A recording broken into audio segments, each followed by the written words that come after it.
Zee Marathi, चर्चा ही होणारच। ग्रामीण भागातील जिल्हा परिषद शाळा टिकवण्यासाठी शिक्षक व पालकांनी पुढाकार घेत विविध उपक्रम राबवण्यास सुरुवात केली। खासगी शाळांकडे वाढणारा कल लक्षात घेता जिल्हा परिषद शाळांमधील पटसंख्या वाढवण्यासाठी शिक्षक, पालक आणि ग्रामस्थ एकत्र येऊन प्रयत्न करत आहेत।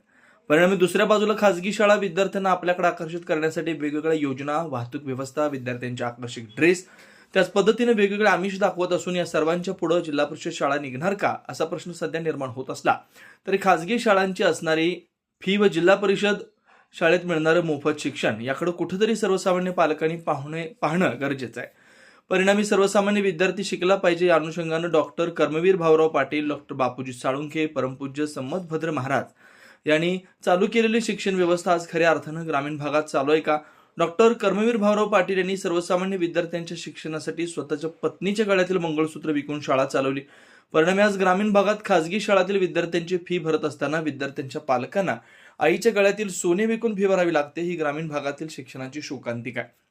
खऱ्या अर्थाने ज्या उद्देशाने शिक्षण संस्था स्थापन झाली आहे तो उद्देश शिक्षण चालकांनी प्रत्यक्ष अंमलात आणला का याचाही विचार करणं गरजेचं आहे। शाळांमध्ये विद्यार्थ्यांना आकर्षित करण्यासाठी विविध शैक्षणिक व सांस्कृतिक उपक्रम राबवले जातात। विद्यार्थ्यांना दर्जेदार शिक्षणासोबत क्रीडा साहित्य, डिजिटल शिक्षण, स्वच्छ व आकर्षण शाळा परिसर तसेच विद्यार्थ्यांसाठी विशेष मार्गदर्शन यांसारख्या सुविधा उपलब्ध करून दिल्या जात आहेत। तसेच शिक्षक व पालक गावागावात जाऊन पालकांना जिल्हा परिषद शाळांमध्ये उपलब्ध असलेल्या शैक्षणिक सुविधा आणि सरकारी योजनांची माहिती देत आहेत।